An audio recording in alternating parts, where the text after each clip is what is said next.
In today's video, we're going to walk you through how we got a roofing campaign, 130 leads with a conversion rate of almost 19% and a cost per conversion of around £41 inside Google Ads. So that if you're looking to run Google Ads for roofing or any other similar industry in, for example, the home services space, so that you can replicate exactly what we've done to be able to do so. And just to give you some context about the services being offered, so it was everything from roof repairs, chimney repairs, full new roof installations, full guttering installations, and also installations of other parts of the roof line, for example, the fascias and soffits. So we really tried to narrow in on their most profitable services overall.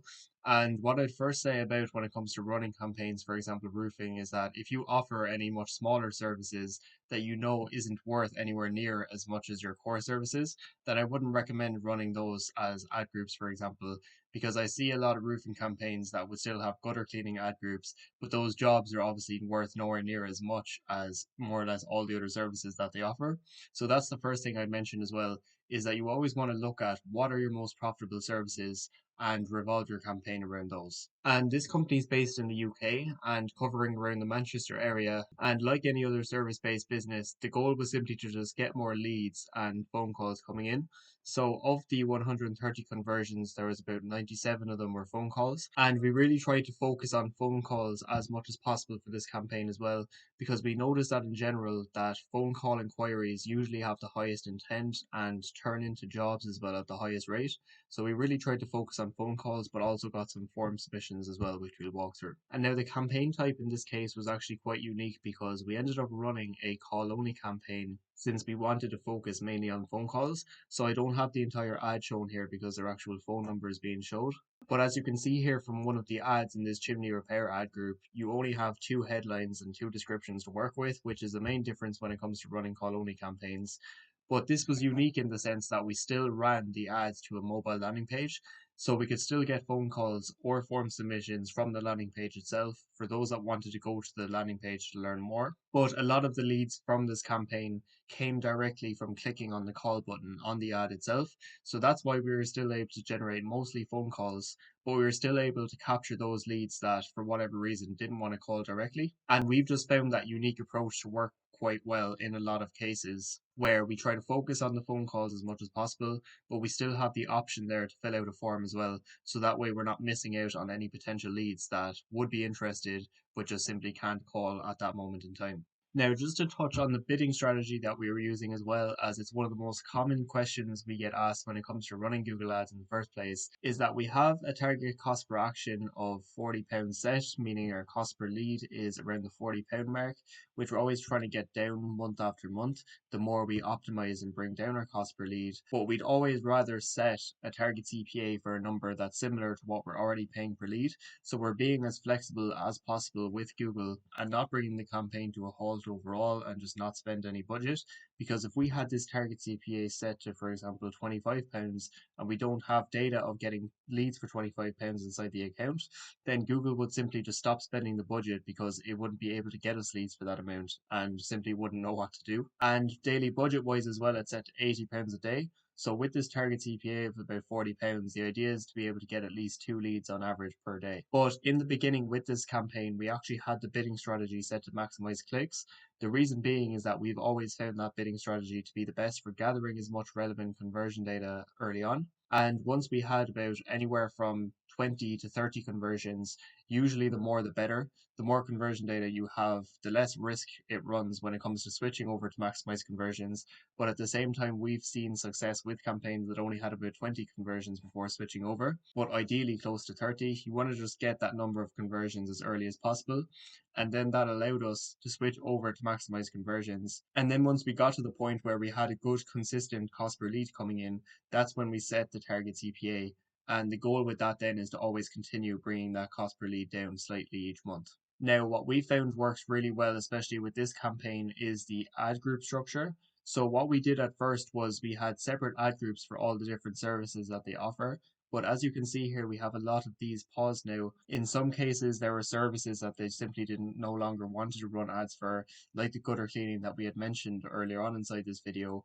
And also some ad groups were either just less profitable services, but also in a lot of cases just not converting as well as the other ad groups.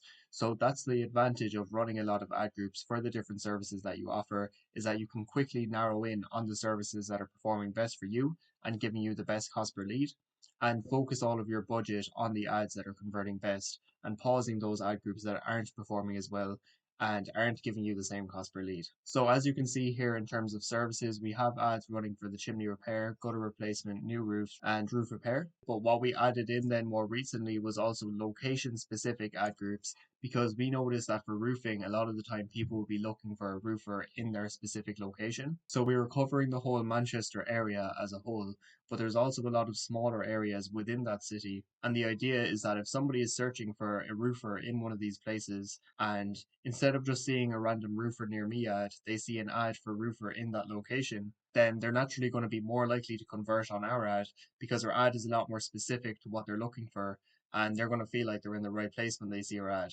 especially if they click on the ad as well and go to a landing page that matches exactly what they search for. So all in all, when it comes to ad group structure, we found that taking the time to make more relevant ad groups where you have more tightly themed ad groups with slightly less keywords in each, but the ads and landing pages are a lot more relevant, we found that to work a lot better than trying to bunch a lot of keywords together in less ad groups that are somewhat related, but not having ads and landing pages that are as relevant as they possibly could be. So every ad group then has keywords that mean exactly the same thing as one another, and then all go directly to ads that have the same meaning of those keywords, and then also go to landing pages that say the same thing as those keywords. So that way then there's clear alignment from keyword search to ads that they click on to landing page then that they can convert on.